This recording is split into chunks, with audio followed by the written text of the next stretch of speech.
Welcome to the veteran instruction of R.U.S E. We're going to explain in-depth details about the game. First of all, I'm going to explain more details about the R.U.S.Es, and I'm going to ask a specialist, Alexis, Creative Director at Eugen System, to give me more in-depth details about the R.U.S.Es. So Alexis, what is your favorite R.U.S E in the game? I won't say I have a favorite R.U.S.Es. I will more say that I have favorite combos.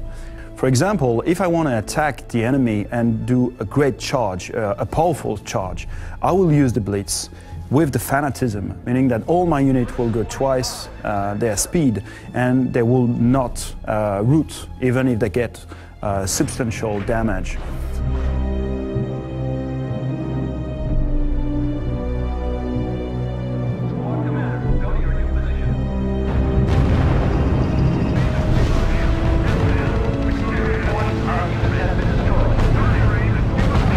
Another example is I want to put in the mind of my enemy that my base is on the left side of the battlefield. So I will use fake building on one hand and camouflage my base on the other one. Combining the R.U.S.Es together mean stronger R.U.S.Es, stronger stratagems. And I guess we didn't find yet all the possible combinations and the players can discover when playing the game. Now, we've covered the factions and the flavor on the whole. Now I'm going to ask Alexis, what are the specific details you can take advantage of when playing a faction? One of the great things that you can do with the factions is to try to combine different units. For example, if you play the Germans, one great combo is to have battle tank on the front line, followed by assault tank that will be able to destroy all the infantry units and to be able to resist to artillery and infantry units and stuff like this.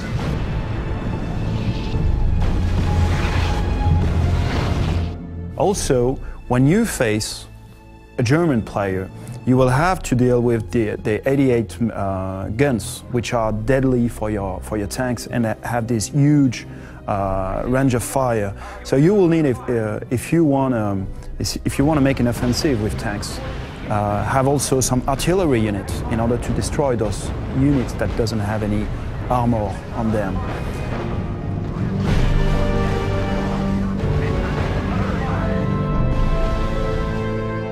But also, in each factions, what you will find is that you have a different way of unit that you can produce in the different categories. For example, in the French faction, you will be able to produce some tanks in the barracks, while it will not be the case, for example, for the US will only have infantry units. So, masterizing the factions is knowing exactly what are the assets that you have, but also what are the flows that the nation has. So from the start you have different strategies depending on the faction. Some are more powerful in one field in the start, some others afterwards. Exactly. Okay.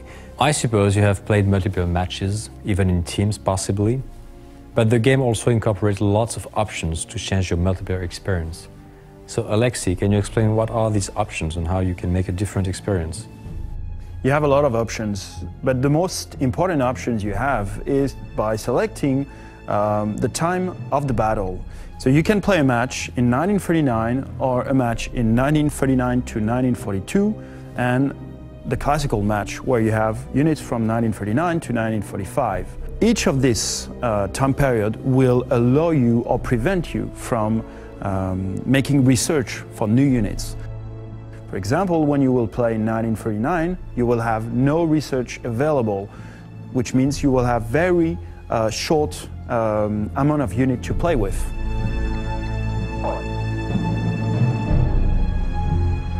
So basically you can have a completely different experience while trying a faction in 1939 as opposed to the full time period. Exactly, and that is why it's interesting to give those three different time periods. The second point is you can select the length of the game. Normally a 1 versus 1 game is about 25 minutes. You can select exactly the time length you want, or go up to no time limit at all, which is the annihilation mode, meaning that in this mode, the only way to end the battle will be by the full annihilation of one of the opponents. And I will say the final customization that you can do is by selecting the teams. And you are very free to select the team you want, and you can go, if you want, to no team at all, meaning it's going to be a free-for-all game. I think this is a great mode, especially in R.U.S e, because with the intelligence system we have in the game, with all the information of all the players, the free-for-all mode gets all this flavor in R.U.S e. Thank you, Alexi. And finally, the request from hardcore players on how to use keyboard shortcuts, how to maximize the control in the game. So in the game manual, you will find all the details of these shortcuts, such as, for instance, stopping units which you give an order to, chaining orders, creating and recalling groups. Thank you for your attention, and I hope you have a lot of fun playing the beta.